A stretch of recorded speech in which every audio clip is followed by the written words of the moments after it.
Hello everyone. I'm so glad to be back with you, and I'm honored by your visit today, and I hope that it edifies in some way or just helps you sleep. And so before I get started, please click the link in the description box if you're watching this on YouTube and go to the page on which I have embedded this. It's on a post, and it's at the end of the post because I include pictures and links of things I have talked about, and you'll want to see all the rest, and there may be some pictures around the manse if I can get it cleaned up. I got a little corner here I staged today.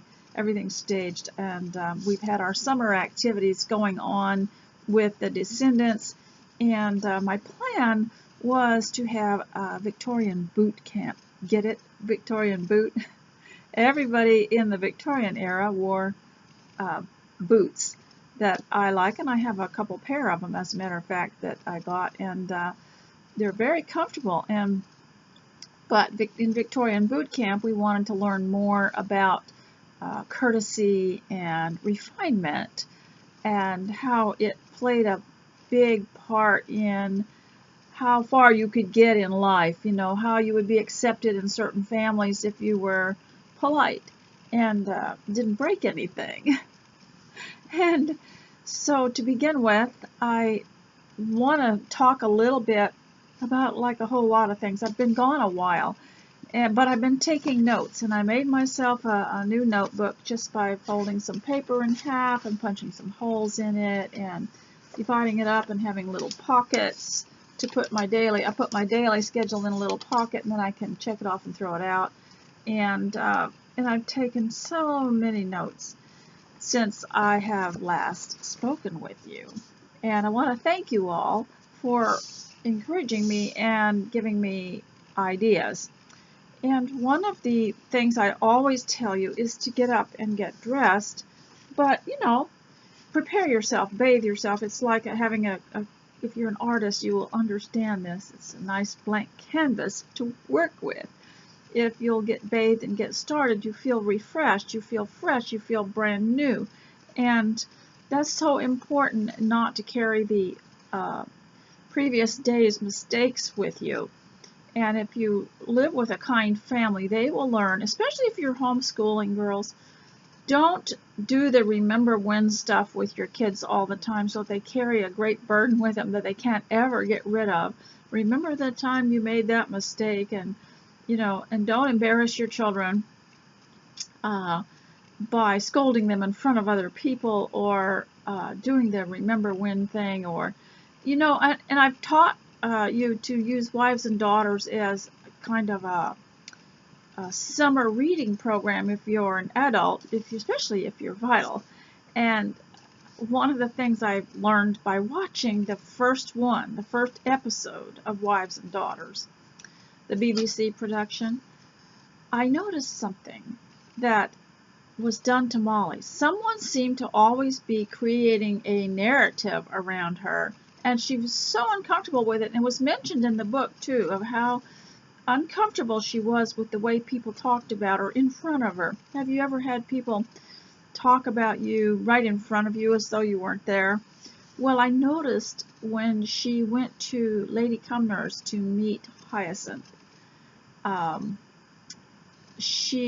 Lady Cumnor said, "Oh, I think you could do a lot with her. Why don't you take her to the school at Ashcombe, and you could train her. You could train her to be, you could make something of her." And I thought, that poor girl standing there thinking, someone thinks they're going to remake me and redo me and make a project out of me. Has that ever happened to you? You don't have to be very young for people to talk about you like that.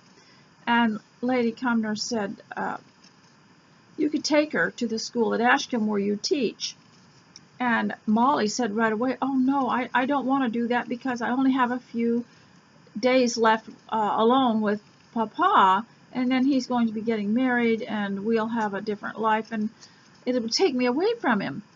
And Lady Cumnor said, "I see she speaks her mind. I think you'll have your work cut out for you." Can you imagine sitting there and listening to that? I mean, you don't have to be very young to even have that happen to you. for people to create narratives about you right in front of your face. You're sitting at a nice little gathering or standing around with a few people that you know, and someone will say, well, she always speaks her mind. You'll have quite a battle with her if you bring that subject up. And they've created this unmovable, stiff characteristic of you, stereotype of you, so that people develop an opinion of you.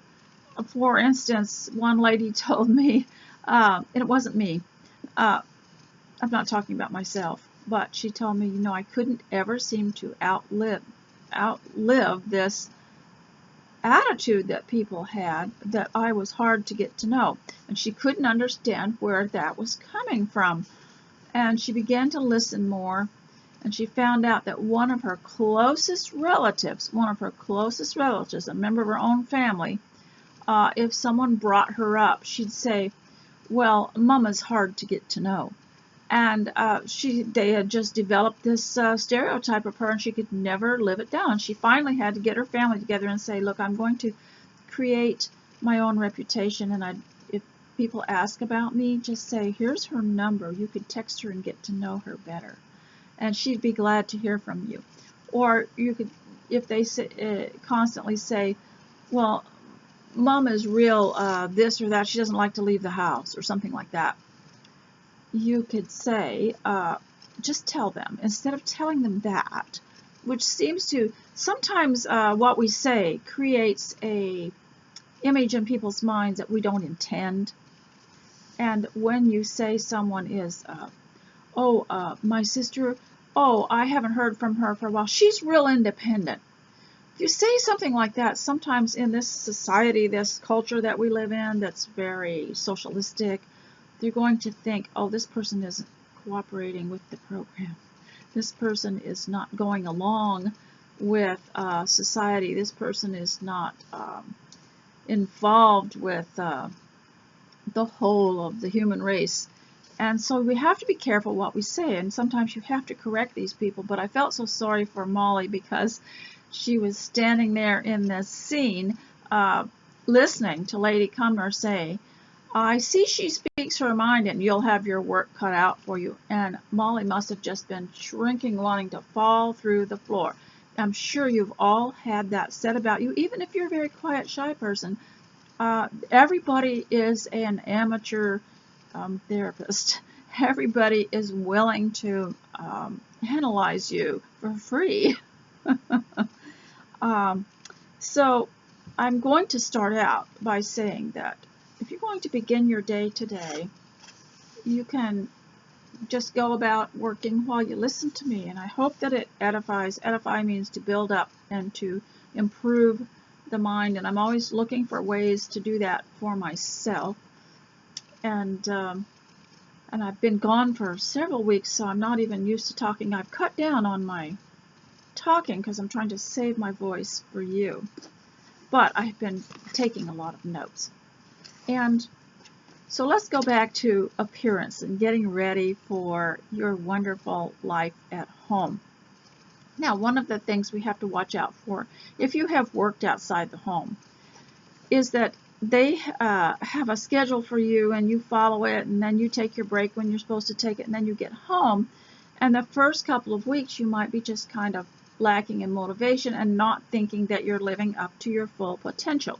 Well, forget about that, because what that is telling you is, if you don't have a schedule, that you need to get a notebook and give yourself a list of things to do from morning till evening, stopping at certain times for your break, and make a master list. Like at the end of my notebook, I have a master list, and I'll go and take one of those things off the master list and put it on one of the daily schedule thing to see if I could chip away at that.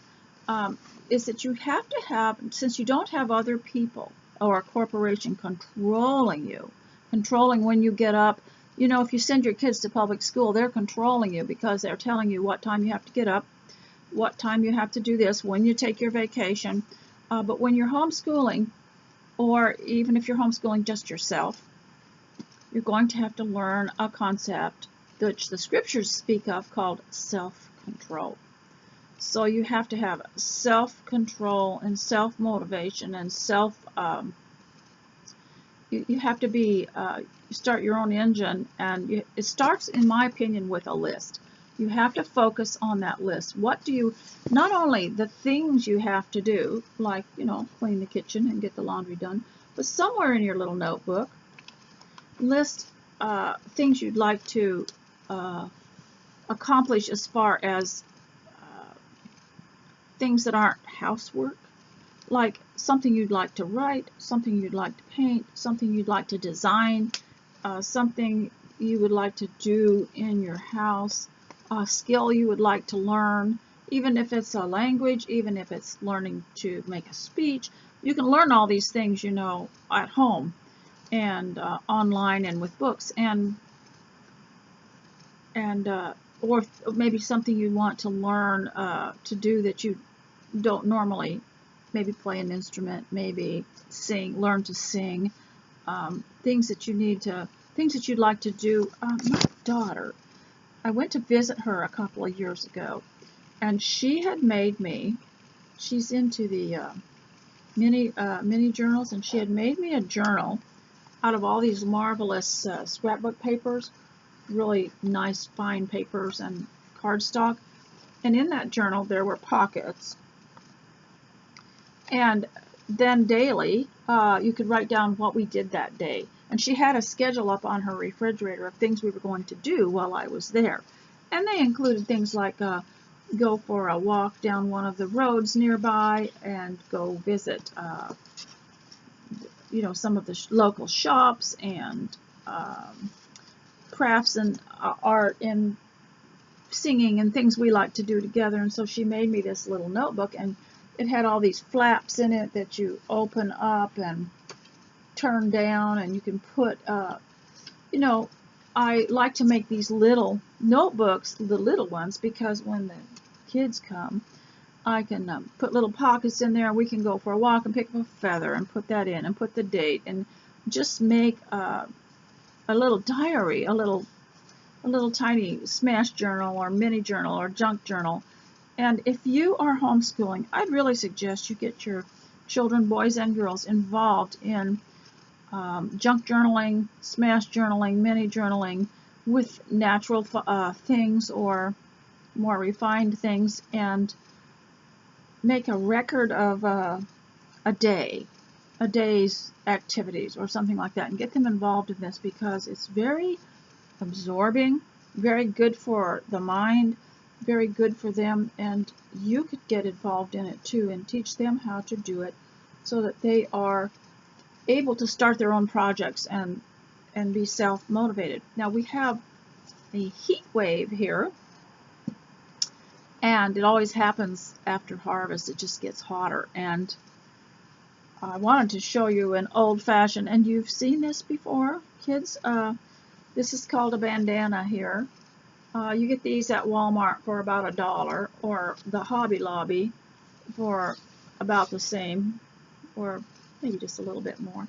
And what they used to do back in the olden days, you dip it in the water down at the lake, and it would be cold, and then you just kind of roll it up and put it around your neck, and as it dried, it would cool you. Or you could fill it with ice, little chipped ice, and it would cool you, and it's a nice way. Also, if you put the ice on your wrists and cold on your wrists, it's very helpful. And so let's continue about getting dressed, and why I think that fixing your hair and if you wear makeup, your makeup and your clothing is so motivating for your day at home, in which you're going to follow your own schedule. Now, you need to learn to obey yourself. If you write down that you're going to do the washing up in the kitchen and clean that up and sweep the floor in there, you can write down every detail: dishes, floor, white cabinets, until you get used to it. And then when you know your little routine, you can just write kitchen on your list. But to begin with, write down every little thing. And you know, if you have children that are tagging along with you, you can point to the list and say this is what we're doing next, and they can come along and learn at your elbow, and you do things with them. Uh, and they're actually quite entertained by it all. And children love some kind of order in their life. And so one of the reasons for getting yourself prepared, let me go and tell you what my tea is today, and the cup that I'm using is this one, and the tea that I'm using is called Organics, and it is rest help promotes sleep, but it's good for daytime too, just to keep the possible anxiety level down. And I have been drinking this. I'll just tell you what's in it here. It's tells on the box here. And Organics comes from Safeway, so those of you in Australia will probably have it there. I love that, the Organics brand they have there. So let's see what's in it. It's rose hips. Remember we used to, those of us that grew up around the wild roses, you could pull when the rose died, it would make a fruit on the rose hip, and you could pull off the flesh and eat it straight off of there. It was so good. But my mother would make rose hip jam and rose hip syrup for the waffles. So let me tell you what's in here. Chamomile, lavender flowers, passion flower herb. I don't know what that is. Holy basil, which is basil. They call it tulsi, but it's basil. And orange peels and peppermint leaves and cinnamon bark. And I have been, now you people need to learn about tea, and that is especially herbal teas. You make it real pale because you're supposed to be able to see through it, and then you run the cup over past your nose and kind of smell it and appreciate it, and then you sip it carefully, and you make it hot, and you don't, here's the thing I don't think you should do. I don't think you should sit a tea bag in a cup of hot water and just let everything get real dark, because tea is not like coffee. Coffee is supposed to be black and you can't see through it, but tea is delicate. You should be able to see through it and make it real delicate. And I have this thing called tea abuse that I want to read something to you here. Just a minute. See if I can find it.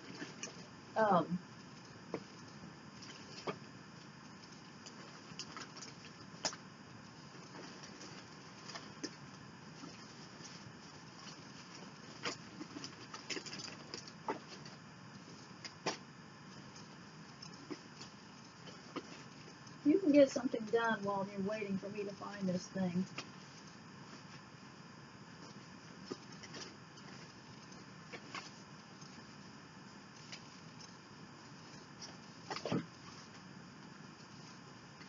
Okay, find it. I was trying to explain to my grandchildren about making tea of any kind, even if it's a black tea, to be really careful not to get it so black that it totally loses its delicate flavor. And so I was calling them tea abusers when they were just letting that. And I have quit making pots of tea because it gets cold, and also because, even with the tea cozy, it gets cold, but also because everybody wants a different flavor. So I just let them, turn those kettles on and have the hot water. But some of the stuff they do to the tea, the hot chocolate, the coffee is just a bit much for me. And so we had when they were here, and we had our program at the manse, the Victorian boot camp, the younger boys decided they wanted to have an election. Now, we try to keep them away from all the stress of politics, but they always pick up on it somehow, because, you're driving along and they're in the car and they see the signs and all the candidates and everything. So we had 3 people they decided they wanted to have someone who would be king of the manse and king of the yard, the area, you know, the outdoors area around surrounding here. And that they would need a king because they need someone in charge. So there were 3 of us running for king. And so one of the boys said that he would give everybody a party if they voted for him. And how old is he now? 10? And the other one, who's about 12, he said that he wants equal rights for tea abusers. So then I was running too. They wanted me to run too, and I said I want to deport all tea abusers. But I didn't get as many votes because one of the girls who I had been trying to train her to be more refined in making tea said that made her nervous. The deportation thing made her nervous, so I didn't win. One of them ran on Make Tea Great Again, and one of them said that as president, it was supposed to be president, not king, I will appoint lawn minders, people to work on the lawn. And he didn't win because no one wanted to be told what to do. Nobody wanted to go to work. But they had this little ballot, and they took this one ballot around and had everybody put in their vote on this one piece of paper. That's brilliant, isn't it? They had it all listed. They had the little circles there, and you could just circle the one you wanted, and just one ballot that went around. I haven't thought about that. That was quite interesting. You had to sign your name next to it. But anyway, as we go on, why I tell you how important character is and how we wish we could be, maybe stick with something, not be so scatterbrained, or maybe we had better character where we'd be more patient, and or we had better character, we would finish projects, or we had we want time, you know, to work on our habits and our character. That takes a long time. But your clothing is easily and quickly fixed and can also motivate you. So I want to read The Lost Art of Dress. Now, so far, this is just a book that's very similar to Linda Lichter in the way she writes, because she does refer to dressing as part of an expression of character in here. And so I'm going to read some of it to you. But she said the same thing as I've been saying for years. Maybe she got it from me.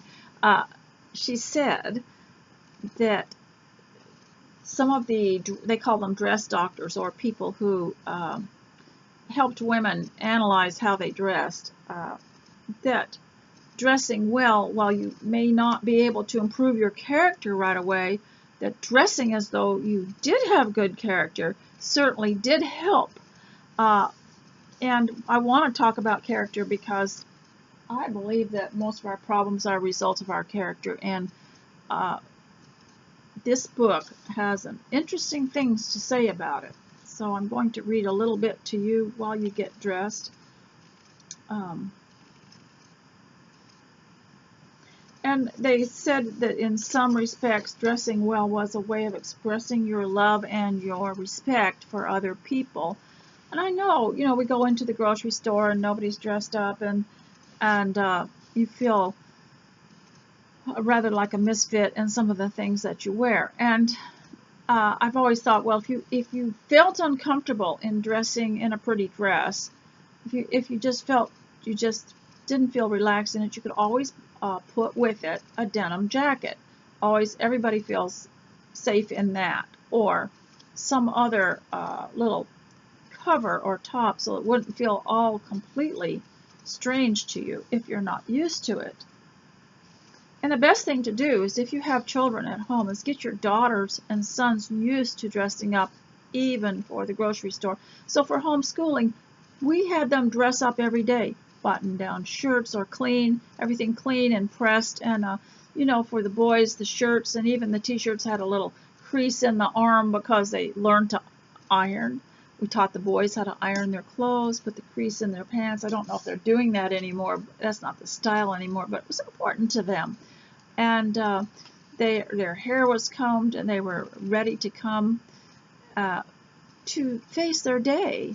And but if I had you here at my school, and you were like a vital age, and you wanted to just homeschool yourself, that I would have you. You don't have to come here. You can just do it at home. I would have you get yourself a very nice, long, modest cotton gown to sleep in, and that isn't see-through, and that when you got up in the morning, you wouldn't do anything to yourself, just go outside. We'd go outside as a group online and experience the blue light. Walk around barefoot on the herbs or the yarrow, whatever's in your nearby in your lawn. Our lawn's been taken over by everything but grass. And go barefoot and breathe. And one of the things that I have found out from the last 2 weeks away from you is I've been kind of looking at things that the Victorians used to do for a low mood. And I have found out that people today have discovered the same thing, that sometimes to lift a low mood, all you have to do is lift your hands and lift your arms. And if you're of an age where you're finding it harder to lift your arms, or you feel stiff that you can't do that, then what the answer to do it, and this has happened to me too, because I used to have a real stiff shoulder, and just started to lift it a little further each day, just kind of rotate it a little bit more each day, until finally there's absolutely no stiffness. And so one of the ways to lift a mood is to lift your arms, to lift your hands. And people have known that most of our health is free. Most of our mental health is free if we only knew how to tap into it, if we only knew what it was. And this is the value of homeschooling. We had a book called Health and Manners, and where they put health, safety, and manners, and where they put it all together. And everything's connected. And your manners, like I say, if you have manners, if you can teach your children manners, then you have everything, because it even contributes to good health. Because if you have bad manners, there's going to be more stress around you. And that's going to affect any kind of stress, you know, the stress hormone called cortisol. It's going to affect your heart, it's going to affect your liver, it's going to affect your digestion, it's going to affect your elimination. And there are many scriptures that talk about health. And I know that there was one that referred to the bowels, and the bowels were considered the seat of emotion. And people I know that have worked with or been caregivers to people who were unable to look after themselves said that if the person didn't have good digestion and elimination, they became more anxious. And so, and also, your manners and your attitude affects all that. Isn't that interesting? We are so fearfully and wonderfully made. Everything is connected. And I just learned from something I was watching that the jaw is connected in some ways to the stomach too. And it's so interesting how everything affects everything else. And so I want to read about this dressing, because when you get ready for your day and your dress, and dress your little children too, dress them up, bathe them and dress them. They like to know a beginning of the day and a middle of the day and an end of a day. I was talking to one of my sons, and he works with, I don't know what it is, he's some kind of a caregiver, and he part-time, and he was saying that some of these children these older children don't know that there's a start of the day, and that it's time to go to bed, and that it's, you know, that we need to have all this structure. And remember, was it David that said, I will both lay me down in peace and safety? And so there has to be a nighttime and there has to be a morning time, and it all affects our brain and it all affects our health. So here is the clothing aspect to your health and well-being and your motivation at home and your character.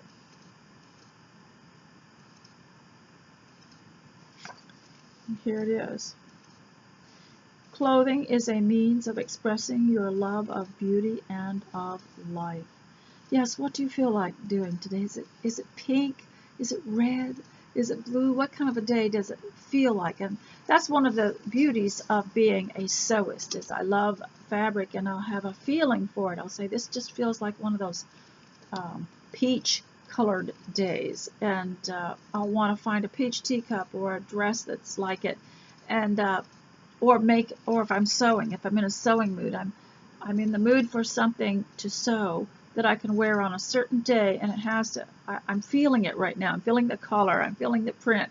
I've got a vision of it in my heart that hasn't quite come to fruition, but if you're a sewist and you like fabrics, you will understand what I'm saying.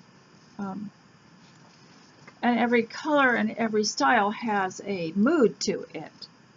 The dress doctors bridged the gap. This traces the rise and fall of dressing, I believe, probably from the Victorian era on.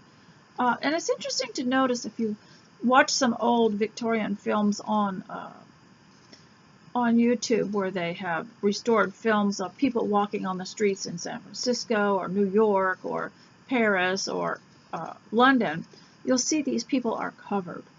There's nary a piece of bare flesh available except their wrists and hands and some of their neck and their faces. These people are covered, so their skin is protected, and it's been rumored that, oh, they were just a bunch of prudes, and yet there's more to it than that. If you'll read Linda Lichter's book about it, she will tell why they wore the clothes they wore and why they wore so many. The dress doctors bridge the gap between our values and our appearance. Okay, so your appearance always reflected your values. There's certain styles we wouldn't wear because it didn't fit our view of life. By doing so, they collapsed into one, the 19th century's interest in character, and the 20th century's invention of personality. I wanted to talk to you about that because the Bible doesn't talk about personality, but it talks about character.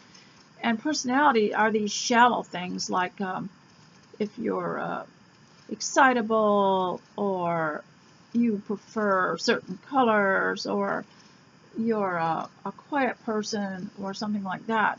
And it's been disconnected from character, and it's kind of an invention, a modern invention.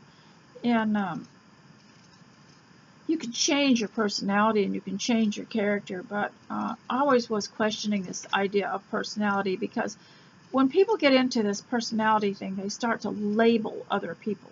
You have this personality, and you have that personality, type A, type B, so, etc.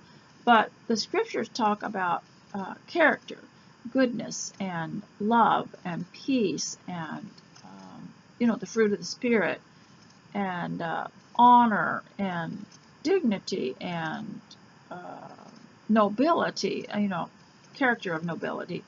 And those are the things we need to be studying and learning about. But those take some time and effort, and clothing is very quick. It's a very quick fix, and that's why I suggest, even if you're not feeling like you're really a worthy homemaker, or a worthy mother, a worthy person, dress up as though you are. It helps a great deal. They collapsed into one, the 19th century's interest in character, and the 20th century people mocked the 19th century quest for character. They said, oh, they just raised their values so high they couldn't live up to them, which was just a lie. And 20th century's invention of personality. 19th century notions of character were linked to solid ideals of duty, honor. I'm reading from The Lost Art of Dress. This sounds like Linda Lichter. 19th century notions of character were linked to solid ideals of duty, honor, morality, and integrity. And most of us are linked still. Most of us who are vital are the last link people have to the Victorian era, because most of us knew some fringe of our Victorian relatives, somebody that was born in the late 1800s. I still have a letter somewhere from a great-grandmother that I had that was born in the 1800s. So the 19th century notions of character were linked to solid ideals of duty, honor, morality, and integrity. Boy, I wish that I had learned all of. See, I could have spent more time reading stuff like this on the beach in the summer instead of novels if they had been available, if these had been out on the newsstand. But most of the time, these kind of books, like Linda Lichter's book and the lady that wrote Welcome Home, and Emily Barnes, and this book here, these books weren't like sitting on the newsstand for us to grab, and I could have learned, as a 16-year-old, this is what I needed and longed for. But when I had my own children, that was when the character books started to surface, and some of them were in the Christian edition of the McGuffey Readers, and then more people would write and publish more about it, and there was the parables, and there were other things that you could use to build character. But I always thought that manners was the best way to build good character, because it was care and concern for others, and loving your neighbor as yourself, and honoring God in all that you did, and doing your best. And but personality was all about outward charm. Like I say, personality was invented, I believe, by the modernists and possibly the psychiatrists. I'm not sure. Personality makes people fascinating, attractive, and forceful. So, and I don't like to be labeled as a certain personality, but I'd like to have the character, such as duty, honor, morality, and integrity. I'd like for someone to say of maybe one of my children or my grandparents, he had a lot of integrity. He was a hard worker, and he always was honest in his work, and he finished his work. That to me is better than personality. He was a quiet man, but he spoke when it was very important, and everything that he said was worth recording. But this personality thing, that's taken over the clothing industry. Oh, you have a bright, happy, friendly to everybody personality. And some of this is actually dangerous for young people. So let's stay away, in my opinion. Of course, we have our likes and dislikes. Some of us like certain colors and flavors and things to do. We all have our own personality, you might say, but it's all dependent on our character too. Some of the dress doctors saw character and personality as distinctly different from each other, while arguing that both were needed for success in life. We can at any age be improved in those personal traits that build up sterling character and make us congenial, interesting, and pleasing companions. So I guess they think that personality is whether or not you are, sociable, but that can be taken care of with the character quality of courtesy.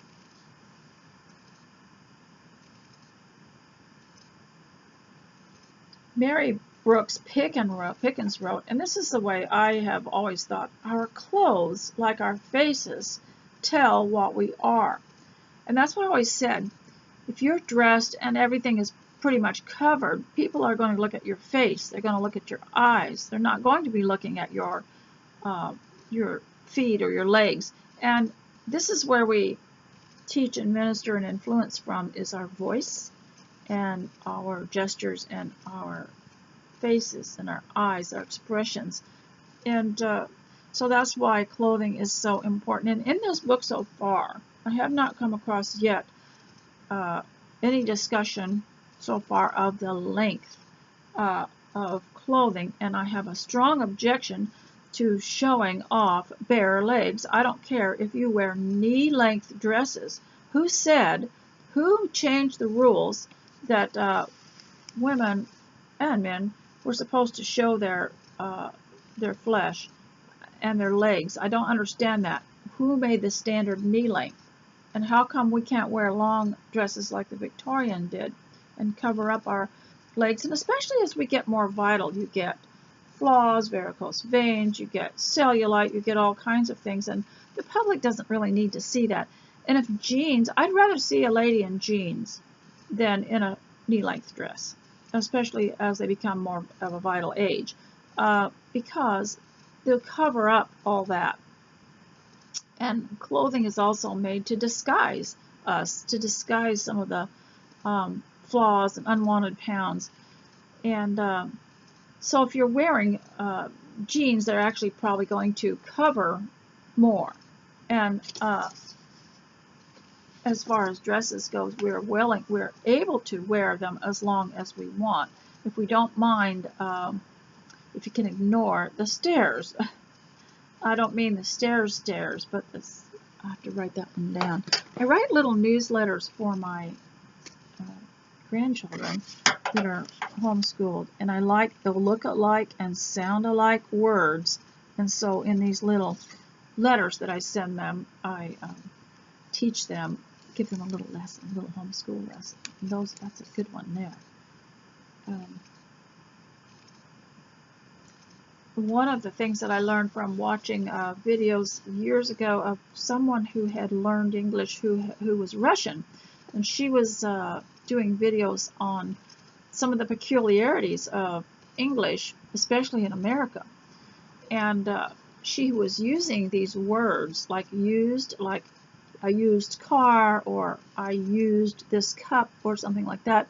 But then there was the other word, used to. Are you used to doing this? Are you used to doing that? And she explained, and this is something, it must be hard for children growing up in English, but she said you wouldn't say, I am not used to that, or I'm not used to that. You wouldn't separate it because it sounds awkward. You just blend it into the next word. I'm not used to that. So you wouldn't make as distinct, you wouldn't stop it and leave a gap. And she had a whole lot of words that did that in English, so I started listening to that and writing all that down. It's very interesting. We don't pay much attention, do we, to our language? But you wouldn't say, I'm not used to that. You'd say, I'm not used to that. I'm not used to that. And you just, you blend them in to make them less awkward. So there's your little homeschool lesson for today. Mary Brooks Pickens wrote, our clothes, like our faces, tell what we are. So I'd say pay more attention to your hair and your face, and cover the rest of your body if you can find anything.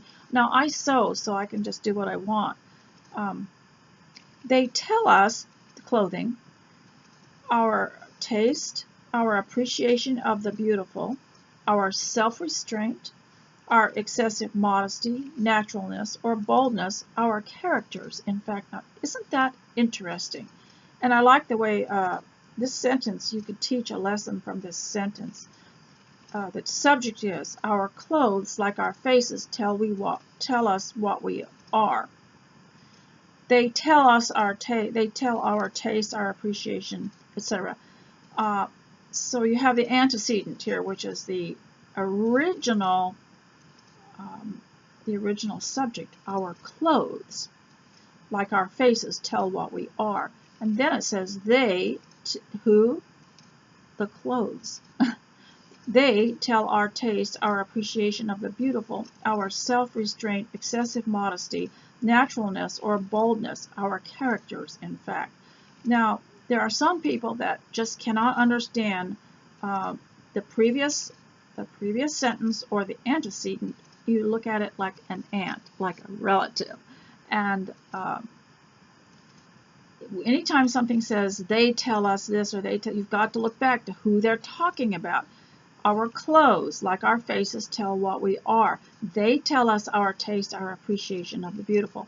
So they, meaning our clothes. And you wouldn't say our clothes, like our faces, tell we what we are. Our clothes tell us our taste. Our clothes tell us our appreciation of beauty. You wouldn't have to repeat it all the time because people would be smart enough to pay attention to know what the sentence before that was. That's becoming quite a problem these days. Like for instance, you'd be talking about your grandmother and you'd say she always did this, and my grandmother, start out with my grandmother, and then they'd say one of the things she did was, and then somebody interrupt you and say, now wait, who, because they think you should say my grandmother over and over and over. You don't have to do that if they're paying attention to the beginning sentence, the subject. My grandmother always did this, or she was interested in this, and she often did this. They don't have to stop you and say, now who? When you say she, is that the pronoun? She refers to your grandmother. You don't have to repeat the name. If they're paying attention, they'll understand you were the last person you mentioned when you use he or she or they. Let's get back to the dress doctor. It was the rare dress doctor who realized that some sneaky person might consciously create the wrong impression by dressing with honesty and beauty in order to hide their weaselly soul. Yes, we've seen that, haven't we? Even back in the 80s when the Laura Ashley style it was so modest and so beautiful, and it was made for the home. She said so in an interview. It was made for the home. But people, women, the most liberated feminist women were wearing them to work, and yet living a very liberal lifestyle. They didn't exactly believe in the same thing that the women at home and the homemakers and the homeschoolers believed in, but they were wearing it because it was a trend, and but it kind of did make you look more innocent and domestic. And so, yes, she said, sometimes people could deceive you by dressing with honesty and beauty in order to hide their weaselly soul. But you don't need to buy the argument that art in daily life or art worn on your back can be spiritually uplifting in order to appreciate the need to attend to the way you dress. So even if you have character flaws, go ahead and dress as though you do believe in nobility and honesty and goodness.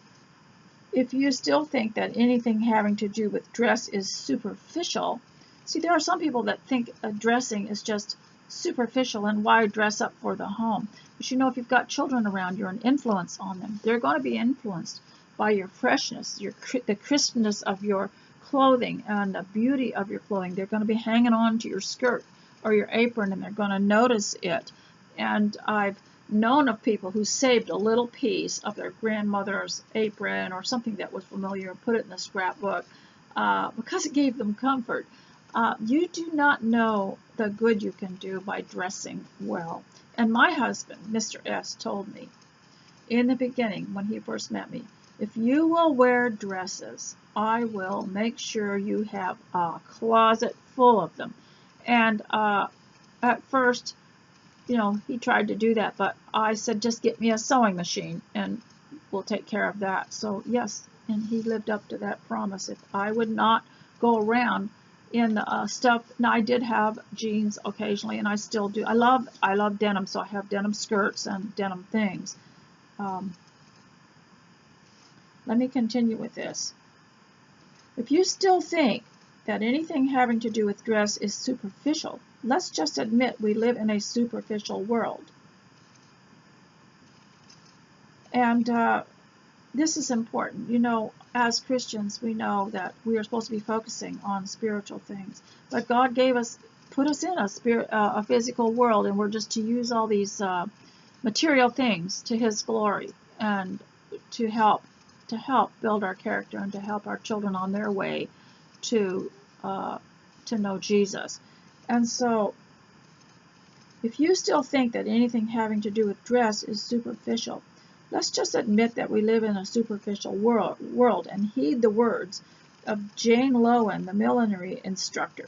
Since the golden age is not yet come to us, and everyone we meet is not going to have time to plumb into the depths of our honest souls, we'd better improve our externals. Yes, you're not going to, you go to the grocery store, nobody's going to get to know you. Nobody's going to have time to know what you believe, but your dress could send a message. Your clothing could send a message that just says I'm with it, and I'm clean, and I'm on time, and I'm conscious of how I affect other people, and my dress puts other people in a happy mood, and it's cheerful. Can you imagine what people have to look at day after day after day? I was going to go out in I have a denim skirt and a white linen blouse, and it's very plain, but I wanted to just go run to the grocery store and get something, and I said, do you think I should change? And one of my kids said, Mima, if you go in that, you're like 10 times dressed up better than anything you're going to see in this town. Isn't that sad? In the little towns, back in the olden days, those of us that grew up around little towns, even in the little towns, people enjoyed their sidewalks, and they dress up and go down to the little towns, and they had windows, window displays, and we enjoyed the window shopping. And I don't know if any of you are old enough to remember, but there used to be window dressing classes in schools you could go to, so you'd know how to dress windows for shops, and you'd get a job going around to the different proprietors and fixing up their windows to attract customers. I don't know if they do that anymore, and they use the word window dressing all the time in old novels, new novels, and in scripts, even the most modern movies use the word window dressing, because it just kind of became a byword for that's just something in the window that you can't really get, or it's just dressing up the window, and meaning that it's shallow or something like that. We better improve our externals, since people can't get to know us by the depth of our souls. If we want to improve our destiny, most of the people we bump into on a given day are going to judge us on those externals. And I'm thinking particularly for the home, and I still remember the dresses of the 1980s that were made of this wonderful cotton, and were designed so that you could be pretty at home, and more women were at home at that time. She reminds us, in all casual and momentary meetings, we have the same status as packaged goods, and no one will pick out a package mussily and carelessly wrapped. Mussily meaning where it's been mussed around with. That's a new word to me, but it's an old word, really. If it's been mussed up, instead of messed up, it was called mussed up. And she said no one's going to pick out a package mussily and carelessly wrapped if there are others done up carefully and neatly. And of course, I think on your daily work, whether you've got to go and do the work around town and do all your business work and deposit your husband's money, or take care of something at the post office or other business, your insurance company, or your car, even taking your car in for its checkup, I think that people are more eager to help you if you don't look such a mess. They have to, by law, they have to help you no matter what you look like. But let's make their job a little bit easier. And also, build yourself up while you're at it. Edify yourself. The home economists who worked in Cleveland reminded their young readers that dressing attractively could not make up for lack of sterling worth of character. And we've seen this back in the day, and like in the early days, those of us that were born in the late 1940s, early 1950s, a person's dress usually told what kind of character they were. But it changed, and back in the 1970s and 80s, when all this nice, beautiful, modest dress was going on, you couldn't really tell, how wild a person was. But now, even the really nice Christian girls are wearing things that would be considered quite worldly back in the day. The foreword to their book told teachers to make no mistake about their young charges. The girl should never be allowed to feel that the only object of personal regimen is to make her prettier or more charming, but rather make her a more desirable member of society and help her bring out what is best in her own character and personality.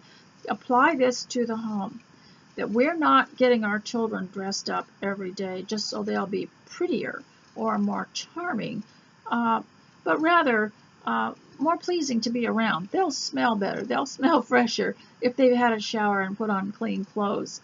Their room will smell better. If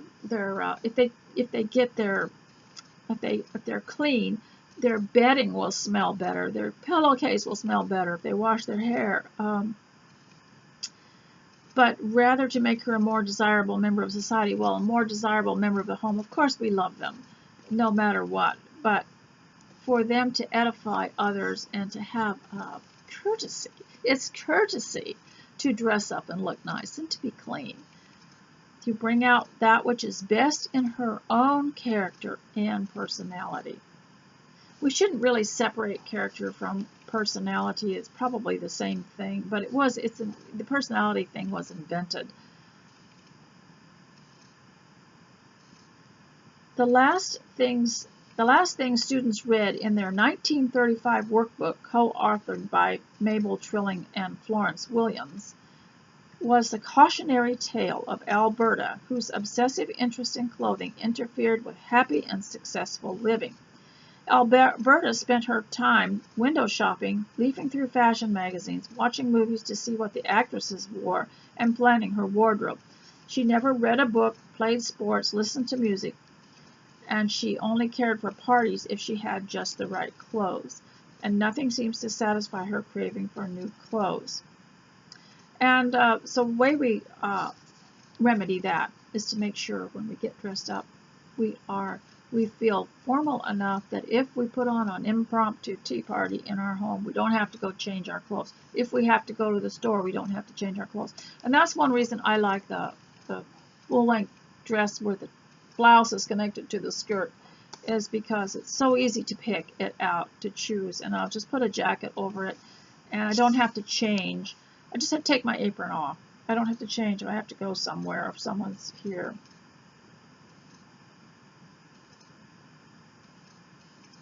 So it is hoped that through the study of this book, she will gain that inner confidence which will allow her to think about something besides herself. And isn't that the whole point?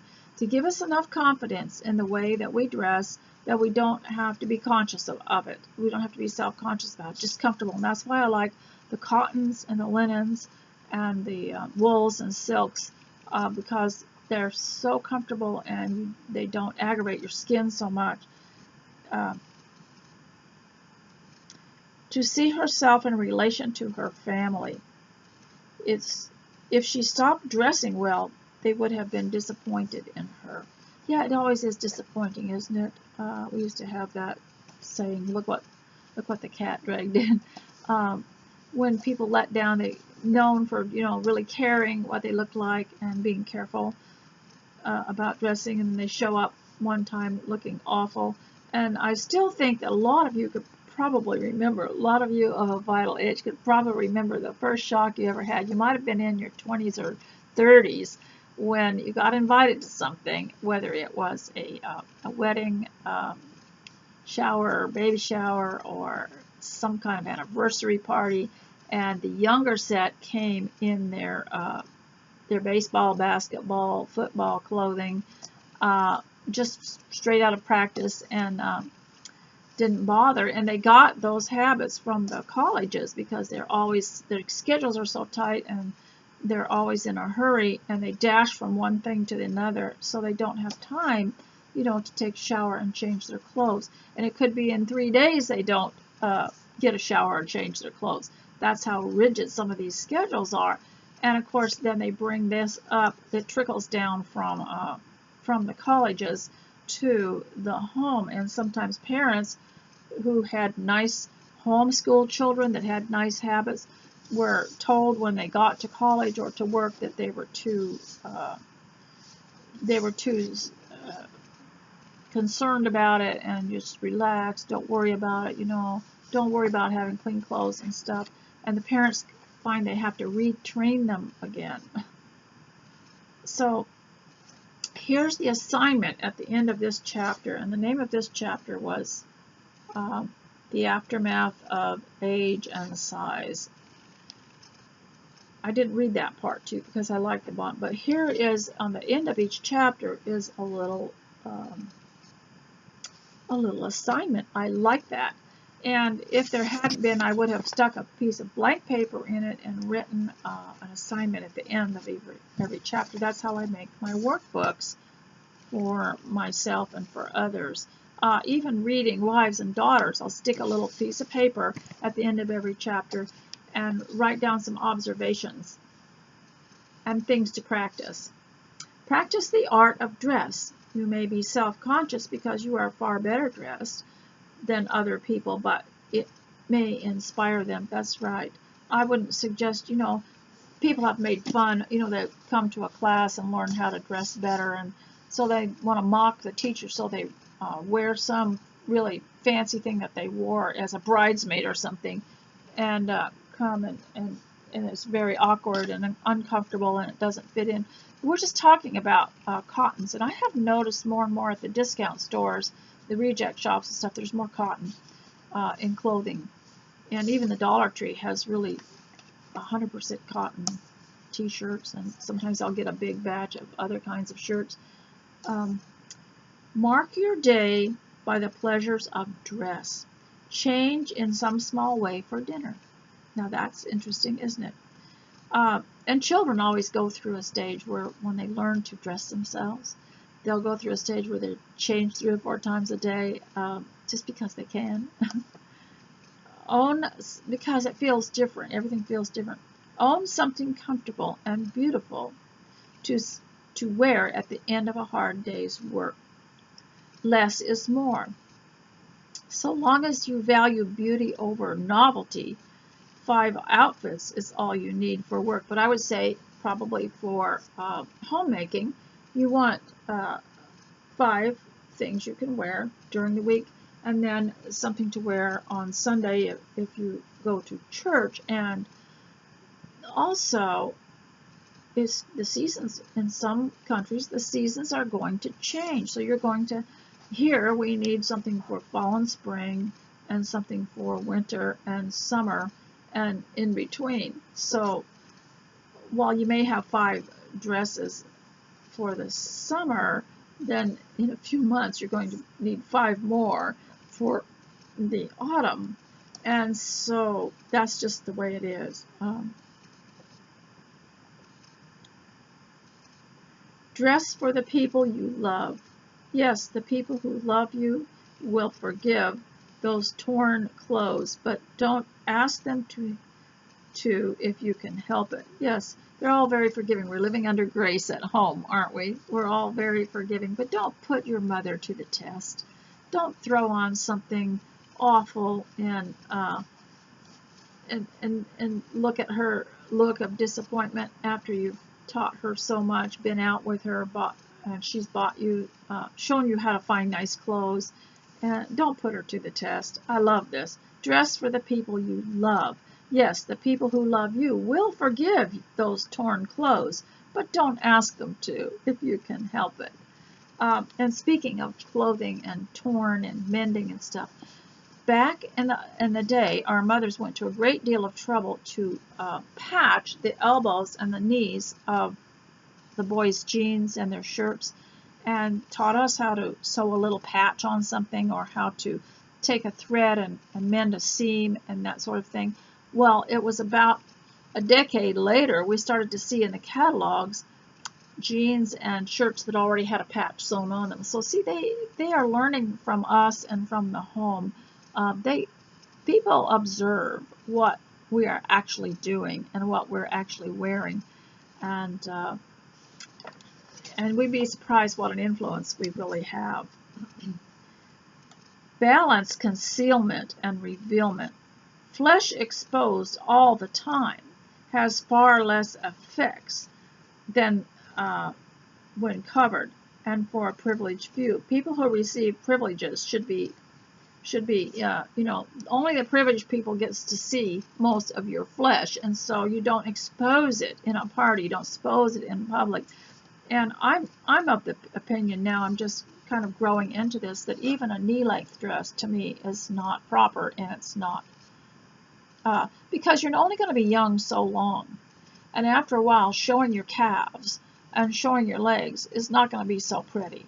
And so I'd say, start out with long dresses and learn to get used to them, and they can be modern and still have length. I was at a Ross the other day, which is one of those stores, that sell things that didn't sell and they're brand new or last year's or something like that. Beautiful, beautiful skirts, and they're all long, and lots of blouses to go with them. You can still dress very, very trendy and updated and wear something long. Celebrate girlhood and womanhood and the difference between them. Well, as I said, the little children in Victorian times had shorter dresses, but they had pantaloons and leggings and things, so they could, run and play. And but as they got older, they wanted longer dresses because they wanted to be grown up. Now, ladies, I have spent so much time talking about this that I hope that the next time I come, I can go on to another subject. Maybe we talk a little bit about homemaking, and I'll try to include some links that I have been reading lately from Pinterest. I love what the younger women are doing with homemaking on Pinterest. They make it so beautiful, and they write such nice articles, making it a luxury to be a homemaker, and they show how to make it a nice artistic creative experience rather than a drudgery. And boy, we could have used that in the olden days, couldn't we? I could tell you stories of some of the things that we had to do as young people before homemaking was considered something really beautiful. It was just a drudge job. Now, some of these articles are just beautiful, and they put such pretty artwork with it. So I will include those in my in the text on the blog where this will be embedded, and I hope you'll go there to listen.